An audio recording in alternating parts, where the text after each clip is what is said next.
शारदा देवी अपनी छोटी सी टोकरी में दिवाली के लिए अपने हाथों से बनाए हुए मिट्टी के दिए सजाकर बैठी थी। कुछ सादे थे, कुछ पर रंगों से छोटी छोटी कलाकारी की गई थी। तभी इसी भीड़ में एक साधारण सी गाड़ी रुकी, जिसमें से हल्के पीले सूट में एक लड़की उतरी। वह और कोई नहीं बल्कि इसी जिले की डीएम काव्या कुमारी थी, जो दिवाली के लिए मिट्टी के दिए खरीदने बाजार आई थी।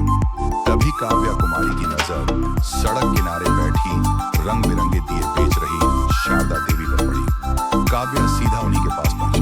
जमीन पर बैठते हुए उसने मुस्कुराकर पूछा, अम्मा, ये दिए कैसे दे रही हैं? बूढ़ी औरत ने एक पल के लिए काव्या को देखा। उसकी आवाज में एक अपनापन था। उसके चेहरे पर एक हल्की सी मुस्कान आई। बोली, ले ले बेटी, जो पसंद आए उठा ले। सादे वाले 50 रुपये के पीस हैं और ये रंगीन वाले 800 के पीस। काव्या ने दियों को अपने हाथ में उठाया और कहा, अम्मा, आप बहुत सुंदर दिए बनाती हैं। ये सारे रंगीन वाले मुझे दे दीजिए। शारदा देवी का चेहरा खिल उठा।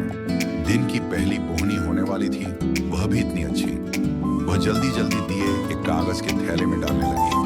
तभी एक तेज आवाज के साथ एक पुलिस की मोटरसाइकिल आकर ठीक उनके सामने आकर रुकी। मोटरसाइकिल से एक भारी भरकम शरीर वाला इंस्पेक्टर धनपाल यादव उतरा। चेहरे पर घमंड और होठों पर पान की पीक के निशान। उतरते ही उसने अपनी भारी आवाज में कहा, ए बुढ़िया, आज क्या क्या बेच रही है? उसकी नजर टोकरी में रखे सबसे सुंदर बड़े और रंगीन दियों पर पड़ी। शारदा देवी का खिला हुआ चेहरा अचानक मुरझा गया। उनकी आवाज कांपने लगी, जी जी साहब, दिए हैं। धनपाल ने अकड़ते हुए कहा, हाँ, वो तो मुझे भी दिख रहा है। ये जो बड़े वाले हैं, सारे पैक कर थाने में दिवाली मनानी है और बड़े साहब लोगों के घरों पर भी भिजवाने हैं। जल्दी का टाइम नहीं है मेरे पास। शारदा देवी के हाथ रुक गए। ये सबसे खास दिए थे, जिन्हें बनाने में उन्हें 2 दिन लगे थे। इनकी उन्हें सबसे अच्छी कीमत मिलने की उम्मीद थी। उन्होंने हिम्मत जुटाकर देवी से कहा, साहब, ये 500 रुपए के हैं। इंस्पेक्टर धनपाल यादव जोर से हंसा और बोला, पैसे? जैसे कोई बहुत मजेदार चुटकुला सुन लिया हो। पैसे तुझे मैं पैसे दूंगा। शुक्र मना कि तेरा सामान उठवा रहा हूँ, वरना तेरी ये टोकरी यहीं से उठवा दूंगा तो कहीं की नहीं रहेगी। भूल गई क्या पिछली बार का हाल? शारदा देवी की आंखें भर आईं। पिछली बार धनपाल ने उनकी सब्जियों की टोकरी पलटा दी थी, सिर्फ इसलिए कि उन्होंने पैसे मांग लिए थे। उनका पूरा दिन का नुकसान हो गया था। पास बैठी काव्या ये सब देख और सुन रही थी। उसका खून खौल रहा था। एक वर्दी वाला जिसका काम लोगों की रक्षा करना है, वह एक गरीब बेबस औरत को इस तरह धमका रहा था। शारदा देवी ने कांपते हाथों से वह सारे बड़े दिए एक थैले में भरे और इंस्पेक्टर की तरफ बढ़ा दिए। इंस्पेक्टर ने थैला छीना और मोटरसाइकिल पर बैठने लगा। तभी शारदा देवी ने रोती हुई आवाज में कहा, साहब, घर में पोता बीमार है, दवा के पैसे नहीं है, आज की बोहनी भी नहीं हुई है, कुछ तो दे दीजिए साहब, भगवान आपका भला करेगा। ये सुनना था कि इंस्पेक्टर धनपाल आग बबूला हो गया। वह मोटरसाइकिल से उतरा और गुस्से में शारदा देवी की तरफ बढ़ा और गुस्से में बोला, बहुत जबान चलाने लगी है। पैसे चाहिए तुझे? रुक, मैं देता हूं तुझे पैसे। उसने आगे बढ़कर दियों से भरी टोकरी पर जोर से लात मारी। सारे मिट्टी के दिए और शारदा देवी की दिन भर की मेहनत, उनकी उम्मीदें सब एक पल में सड़क पर बिखर कर चूर चूर हो गईं। टूटे हुए दियों के टुकड़े ऐसे बिखरे थे जैसे शारदा देवी का दिल टूट कर बिखर गया हो। इंस्पेक्टर ने गरजते हुए बोला, ये हैं तेरे पैसे। अब अगर कल यहाँ बैठी दिखी तो सीधा हवालात में डाल दूंगा, समझी? धनपाल यादव गुर्राया और अपनी मोटरसाइकिल स्टार्ट करके तेजी से चला गया। पूरा बाजार एक पल के लिए सन्न रह गया। सबने देखा लेकिन किसी ने कुछ नहीं कहा। सब जानते थे कि इंस्पेक्टर धनपाल से उलझने का मतलब अपनी शामत को बुलाना है। शारदा देवी बिखरे हुए दियों को देखकर बिलख बिलख कर रोने लगी। मेरा सब बर्बाद हो गया है भगवान, मेरी पूरी दुनिया उजड़ गई। मेरी छोटी सी टोकरी जिसमें मैंने अपने पोते के ठीक होने और घर की खुशियों के लिए दिवाली की दिए बेच रही थी, अब मेरा सब छीन गया। ऐसा लगता है जैसे हमारी दिवाली ही चली गई। काव्या का दिल दर्द से भर गया। वह तुरंत शारदा देवी के पास गई और उनके कंधों पर हाथ रखकर उन्हें उठाया। शांत हो जाइए अम्मा, हिम्मत रखिए। उसने आसपास के लोगों की तरफ देखा। सबकी नजरों में गुस्सा तो था, लेकिन साथ ही बेबसी और डर भी था। काव्या ने थोड़ी ऊंची आवाज में पूछा, आप लोगों ने यह सब देखा? एक दुकानदार धीरे से बोला, बेटी, हम रोज देखते हैं। यह इंस्पेक्टर हर छोटे दुकानदार से सामान लेता है और बिना पैसे दिए ऐसे ही चला जाता है। जो नहीं देता उसके साथ यही होता है। कोई कुछ नहीं कर सकता क्योंकि वह पुलिस वाला है। काव्या ने शारदा देवी को पानी पिलाया, फिर अपने पर्स से 10,000 रुपए निकालकर उनकी हथेली पर रख दिया। अम्मा ये रखिए, ये आपके नुकसान की भरपाई तो नहीं कर सकते, लेकिन शायद थोड़ी मदद हो जाए। शारदा देवी ने पैसे लेने से मना कर दिया। नहीं बेटी, मैं भीख नहीं ले सकती। तूने मेरे लिए इतना सोचा यही बहुत है। काव्या ने जबरदस्ती पैसे उनके हाथ में थमाए। यह भीख नहीं है अम्मा, यह आपकी मेहनत का सम्मान है और मैं आपसे वादा करती हूँ, जिसने आपके ये दिए तोड़े हैं उसका घमंड भी ऐसे ही टूटेगा। उसे सजा जरूर मिलेगी। शारदा देवी ने नम आंखों से काव्या को देखा। तुम नहीं जानती बेटी, वह बहुत खतरनाक आदमी है। उसके पीछे बड़े बड़ों का हाथ है। तुम इस चक्कर में मत पड़ो, वह तुम्हारा भी नुकसान कर देगा। काव्या बस मुस्कुराई। आप मेरी चिंता मत कीजिए अम्मा, बस आप मुझे अपना पता बता दीजिए। थोड़ी हिचकिचाहट के बाद शारदा देवी ने उसे अपनी झोपड़ी से बने घर का पता बताया। काव्या ने वादा किया कि वह कल उनसे मिलने आएगी और वहां से चली गई। लेकिन उसका दिमाग अब शांत नहीं था। उसके अंदर एक तूफान चल रहा था। एक जालिम इंस्पेक्टर और डरे हुए लोग और बिखरे हुए दिए की तस्वीर उसकी आंखों के सामने से हट ही नहीं रही थी। अगले दिन सुबह काव्या अपने ऑफिस पहुंची, लेकिन आज वह अपनी डीएम वाली कुर्सी पर नहीं बल्कि एक मिशन पर थी। उसने सबसे पहले शहर की एएसपी आलिया राठौर को फोन किया। आलिया एक तेज तर्रार और ईमानदार आईपीएस ऑफिसर थी। काव्या और आलिया की अच्छी दोस्ती भी थी। आलिया, मैं काव्या बोल रही हूँ, एक बहुत जरूरी काम है। क्या तुम 10 मिनट में मेरे ऑफिस आ सकती हो? काव्या की आवाज में एक गंभीरता थी। ठीक 10 मिनट बाद एएसपी आलिया राठौर काव्या के केबिन में थी। सब ठीक तो है, तुम बहुत टेंशन में लग रही हो। काव्या ने उसे कल बाजार में हुई पूरी घटना बताई। कैसे इंस्पेक्टर धनपाल यादव ने उस बूढ़ी औरत के साथ बदतमीजी की और उसके सारे दिए तोड़ दिए। सब सुनकर आलिया की आंखों में भी गुस्सा उतर आया।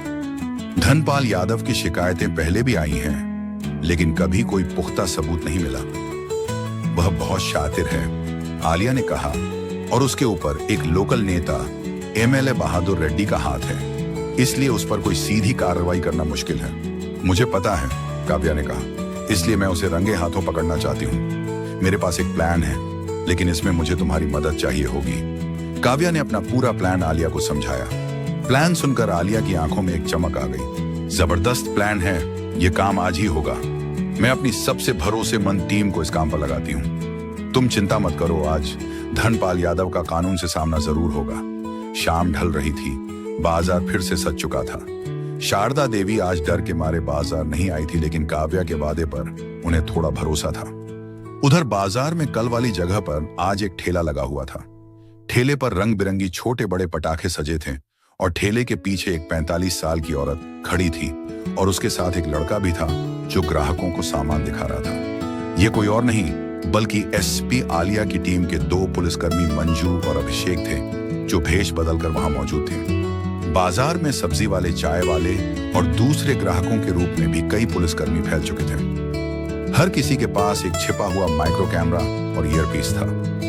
काव्या और एसपी आलिया पास ही एक गाड़ी में बैठे थे, जिसमें से बाजार का हर कोना साफ दिख रहा था। उनके सामने एक लैपटॉप रखा था, जिस पर उन सभी कैमरों की लाइव फीड आ रही थी। मैडम, सब अपनी पोजीशन पर है। एक पुलिसकर्मी की आवाज आलिया के ईयरपीस में गूंजी। गुड, बस इंतजार करो, आलिया ने जवाब दिया। घड़ी की सुई आगे बढ़ रही थी। सबका दिल जोर जोर से धड़क रहा था।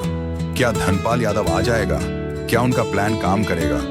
तभी दूर से वही जानी पहचानी मोटरसाइकिल की आवाज आई। काव्या धीरे से बोली, वह आ रहा है। इंस्पेक्टर धनपाल यादव अपनी उसी अकड़ के साथ आया। आज उसकी नजरें शारदा देवी को ढूंढ रही थी। जब वह नहीं दिखी तो उसके चेहरे पर एक कुटिल मुस्कान आई। लगता है बुढ़िया डर गई, अच्छा है। उसकी नजर पटाखे वाले नए ठेले पर पड़ी। वह सीधा ठेले के पास गया और उसने रौब से पूछा, कौन हो तुम लोग और वह बुढ़िया कहाँ है जो यहाँ बैठती थी? भेष बदले हुए पुलिसकर्मी महिला ने कहा, साहब, हम नहीं जानते किसी बुढ़िया को। यहाँ जगह खाली थी तो हमने ठेले लगा लिया। बताएं साहब, क्या सेवा करें? धनपाल की नजर ठेले पर रखे महंगे बड़े पटाखे के सेट पर पड़ी। उसने हुक्म दिया, ये वाला सेट पैक कर मेरे बच्चों के लिए घर ले जाना है। अभिषेक ने कहा, जी साहब, 500 रुपये का है। धनपाल ने उसे घूर कर देखा। पैसे मुझसे पैसे मांगेगा, जानता नहीं मैं कौन हूं तुम लोगों। इस बाजार में धंधा करना है या नहीं? पुलिसकर्मी को अभिषेक ने जानबूझकर उसे उकसाना शुरू कर दिया। साहब, हम तो गरीब लोग हैं, पेट पालना होता है। आप तो बड़े अफसर हैं, आप ही रहम नहीं करेंगे तो कौन करेगा? इंस्पेक्टर धनपाल ने अक्कत धरते हुए बोला। जुबान लड़ाता है मेरे साथ। धनपाल का पारा चढ़ गया। उसने उस आदमी का कॉलर पकड़ लिया। चल निकाल, आज दिन भर में जितनी कमाई की है सब निकाल आज। तुझे मैं बताऊंगा कि पुलिस से जुबान लड़ाने का नतीजा क्या होता है। गाड़ी में बैठी काव्या ने आलिया की तरफ देखा। अब आलिया ने अपने ईयरपीस पर कमांड दिया, मूव इन नाउ। इससे पहले कि इंस्पेक्टर धनपाल कुछ समझ पाता, चारों तरफ से ग्राहक, सब्जी वाले और चाय वाले बने पुलिसकर्मियों ने उसे घेर लिया और पड़ाके बेच रही महिला और अभिषेक बना पुलिसकर्मी दोनों अपनी असली पहचान में आ गए और इंस्पेक्टर धनपाल का हाथ पकड़कर उसे झटक दिया। हाथ नीचे कर इंस्पेक्टर धनपाल यादव हक्का बक्का रह गया। उसे अपनी आंखों पर यकीन नहीं हो रहा था। यह सब क्या हो रहा है? तुम लोग कौन हो? वह चिल्लाया। तभी गाड़ी का दरवाजा खुला और एसपी आलिया राठौर अपनी वर्दी में बाहर निकली। उनके पीछे पीछे डीएम काव्या कुमारी भी उतरी। उन्हें देखते ही धनपाल यादव के पैरों तले जमीन खिसक गई। उसका चेहरा सफेद पड़ गया। वह समझ गया कि वह बुरी तरह फंस चुका है। डीएम मैडम, एसपी मैडम, आप यहां? उसकी जबान लड़खड़ाने लगी। काव्या ने अपनी शांत लेकिन सख्त आवाज में कहा, हाँ इंस्पेक्टर धनपाल यादव, हम यही हैं। तुम्हारा खेल देखने, तुम्हारा वह रूप देखने जो तुम इन गरीब और बेबस लोगों को दिखाते हो। तुम्हारी हर धमकी, हर वसूली कैमरे में रिकॉर्ड हो चुकी है। धनपाल, आलिया ने कहा, तुम्हें तुम्हारे पद का दुरुपयोग करने और जनता को परेशान करने के जुर्म में गिरफ्तार किया जाता है। दो हवलदार आगे बढ़े और धनपाल के हाथों में हथकड़ी पहना दी। कल तक जो आदमी पूरे बाजार में दहशत का दूसरा नाम था, आज वह एक मुजरिम की तरह सिर झुकाए खड़ा था। बाजार के लोग जो कल तक डर के मारे चुप थे, आज धीरे धीरे बाहर निकल रहे थे। उनकी आंखों में डर की जगह एक उम्मीद की चमक थी। धनपाल को लगा जैसे उसका सब कुछ छिन गया, उसकी इज्जत, उसकी वर्दी, उसका रौब। लेकिन वह इतनी आसानी से हार मानने वालों में से नहीं था। उसके दिमाग में बिजली की तरह अपने आखिरी सहारे का नाम, कौंधा एमएलए बहादुर रेड्डी सिंह। जैसे ही पुलिस उसे जीप की तरफ ले जाने लगी, वह जोर से चिल्लाया, रुक जाओ, तुम लोग बहुत बड़ी गलती कर रहे हो। तुम जानते नहीं कि मेरे पीछे किसका हाथ है। मैं अभी एमएलए साहब को फोन करता हूँ। 1 मिनट में तुम सबकी वर्दी उतरवा दूंगा। उसने अपनी जेब से फोन निकालने की कोशिश की। आलिया ने इशारा किया और एक हवलदार ने उसका फोन छीन लिया। लेकिन धनपाल की धमकी ने हवा में एक नया तनाव घोल दिया था। सब जानते थे कि एमएलए बहादुर रेड्डी कितना दबंग और पहुंच वाला नेता है। वह अपने आदमी को बचाने के लिए कुछ भी कर सकता है, किसी भी हद तक जा सकता है। फिर तुरंत उसी पल काव्या के हाथ में रखे फोन की घंटी बजी। स्क्रीन पर जो नाम चमक रहा था, उसे देखकर काव्या और आलिया दोनों एक पल के लिए चौंक गई। कॉलर आईडी एमएलए बहादुर रेड्डी सिंह। काव्या ने आलिया की तरफ देखा। आलिया की आंखों में चिंता की एक लकीर थी। पूरे बाजार में एक अजीब सी खामोशी छा गई थी। उधर से एक भारी आवाज आई, डीएम साहिबा, मैं विधायक बहादुर रेड्डी बोल रहा हूँ। सुना है तुमने मेरे एक आदमी इंस्पेक्टर धनपाल यादव को पकड़वा लिया है। ये क्या मजाक है? अभी उसे छोड़ दो, वरना याद रखना तुम्हारा ये तबादला सिर्फ जिले तक ही सीमित नहीं रहेगा। मैं जानता हूं तुम अपने तबादलों से कितना डरती हो। मैं तुम्हें तुम्हारे घर के तहखाने तक पहुंचा सकता हूं, जहां तुम अपने घर वालों के साथ रहकर अपना जीवन गुजारोगी। मेरी शक्ति का अंदाजा तुम्हें है ही नहीं। ये दिवाली का तोहफा है मेरी तरफ से। अभी उसे छोड़ दो, वरना कल की सुबह तुम्हारे लिए नहीं होगी। धनपाल यादव की शैतानी मुस्कान और गहरी हो गई। बाजार के लोग डर से सहम गए, क्योंकि वे जानते थे कि बहादुर रेड्डी की पहुंच कहां तक है। काव्या ने आंखें बंद की और अपनी सारी घबराहट को एक पल में इकट्ठा किया। जब उसने दोबारा बोलना शुरू किया तो उसकी आवाज बर्फ की तरह ठंडी और लोहे की तरह मजबूत थी। एमएलए बहादुर रेड्डी जी, जोया ने कहा, पहले तो मैं आपको बताना चाहूंगी कि मैं काव्या कुमारी हूं और मैं किसी के तबादले या धमकी से डरने वाली नहीं हूं। और दूसरा, इंस्पेक्टर धनपाल यादव अब आपका आदमी नहीं, बल्कि कानून की हिरासत में एक अपराधी है। उसने एक गरीब बेबस बूढ़ी औरत के दिए तोड़े हैं, उसकी मेहनत को रौंदा है और जनता से अवैध वसूली की है। और मेरे पास आपके भी सारे सबूत हैं। एमएलए बहादुर रेड्डी का गुस्सा फौरन उन पर जोरदार दहाड़ता बनकर फटा। सबूत? कौन से सबूत? मैं जानता हूं यह तुम्हारी और तुम्हारी दोस्त एसपी की कोई चाल है। तुम दोनों को मैं देख लूंगा। तुम दोनों ने मेरी इज्जत पर हाथ डाला है। तुम्हारी नौकरी खा जाऊंगा। मैं अभी मुख्यमंत्री जी को फोन कर रहा हूं। काव्या ने एक पल भी नहीं गवाया। वह जानती थी कि उसे अब पलटवार करना होगा। आप उनसे फोन जरूर कीजिए एमडेल से साहब, लेकिन फोन करने से पहले मेरी एक बात सुन लीजिए। आपको याद है कुछ महीने पहले आपके खिलाफ जमीन घोटाले की फाइल दबी हुई थी। एमएलए बहादुर रेड्डी की आवाज अचानक धीमी पर टेज गई। तुम क्या बकवास कर रही हो? काव्या ने कहा। मैं बकवास नहीं कर रही हूं। वह फाइल अभी भी मेरे दफ्तर के लॉकर नंबर 3 में सुरक्षित है और उसकी एक कॉपी एसपी आलिया राठौर के पास भी है। अगर इंस्पेक्टर धनपाल यादव को 24 घंटे के अंदर सस्पेंड नहीं किया गया और उस पर आईपीसी की उचित धाराएं नहीं लगाई गई तो वह फाइल कल सुबह 10 बजे मीडिया और विजिलेंस विभाग के पास होगी।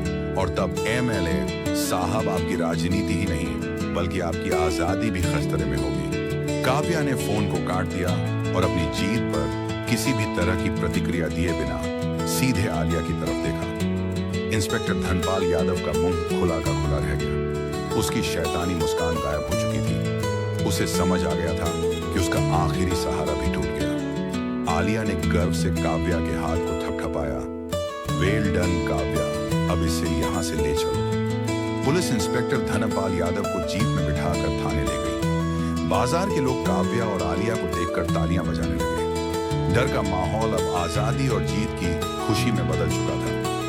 दिवाली के एक दिन पहले शाम को डीएम काव्या कुमारी और एसपी आलिया राठौर दोनों सादे कपड़ों में शारदा देवी की छोटी सी झोपड़ी के पास पहुंची। शारदा देवी ने उन्हें अंदर आने के लिए कहा। अंदर उनका 20 साल का पोता, जो अब थोड़ा स्वस्थ लग रहा था, अपनी टूटी हुई खाट पर लेटा था। काव्या ने मुस्कुराते हुए कहा, अम्मा, हम आपके लिए कुछ लाए हैं। ये देखिए। उन्होंने हाथ में एक बद्धा सा पैकेज बढ़ाया। इसमें नया सुंदर साधी और पोते के लिए सुंदर कपड़े और उसकी दवाइयां थी। शारदा देवी ने पैकेट को लिया और उनकी आंखें भर आईं। तुमने मेरी सुनी बेटी, भगवान तुम्हारा भला करे। आलिया ने हंसते हुए कहा, अम्मा, हमने देखा कि आपने दिए बेचने की जगह छोड़ दी थी। अब आपको कोई परेशान नहीं करेगा। हमने उन इंस्पेक्टर को सस्पेंड कर थाने में बंद कर दिया है। अब आपको चिंता करने की कोई बात नहीं। शारदा देवी उनकी बात सुनकर बहुत खुश हुई। उनकी आंखों में आंसू थे, लेकिन ये आंसू अब खुशी और सम्मान के थे। फिर काव्या और आलिया ने झोपड़ी के आंगन में शारदा देवी के लिए रंगोली बनाई। रंगोली में नीले, गुलाबी, पीले और हरे रंग के फूलों और रंग बिरंगे गुलाल से सुंदर डिजाइन बना। शारदा देवी ने भी दियों की रोशनी सजाई और झोपड़ी के अंदर हल्की हल्की खुशबू और रोशनी फैल गई। बेटियां, शारदा देवी ने सिसकते हुए कहा, आपने सिर्फ मेरे दिए ही नहीं संवारे, आपने मेरी मेहनत की का सम्मान बढ़ाया। अब मुझे सचमुच न्याय और खुशियों की दिवाली महसूस हो रही है। काव्या और आलिया ने शारदा देवी को गले लगाया। बाहर झोपड़ी के द्वार पर, झोपड़ी के अंदर दियों की रोशनी और रंगोली ने माहौल रोशन कर दिया था। खुशी खुशी पैकेट लेकर रंगोली और दियों की तारीफ करते हुए दोनों वापस अपने अपने घर की ओर चल पड़ी। और अगले दिन अपने घरों में परिवार के साथ बैठकर उन्होंने खुशी खुशी दिवाली मनाई। तो दोस्तों, यह कहानी केवल मनोरंजन और शिक्षा के उद्देश्य से बनाई गई है। इसमें दिखाए गए सभी पात्र, घटनाएं और संवाद काल्पनिक हैं। किसी भी वास्तविक व्यक्ति, संस्था या घटना से इनका कोई संबंध नहीं है। कृपया इसे केवल कहानी के रूप में देखें और इसका आनंद लें। हम किसी की भावनाओं को ठेस पहुंचाना नहीं चाहते। अगर आपको यह कहानी पसंद आई हो तो इसे लाइक करें और ज्यादा से ज्यादा लोगों तक शेयर करें। कमेंट करके बताएं कौन सा कदम सबसे अच्छा लगा और हमारे चैनल को सब्सक्राइब करना ना भूलें, क्योंकि हम आपके लिए ऐसे ही प्रेरणादायक कहानियां लाते रहेंगे। धन्यवाद।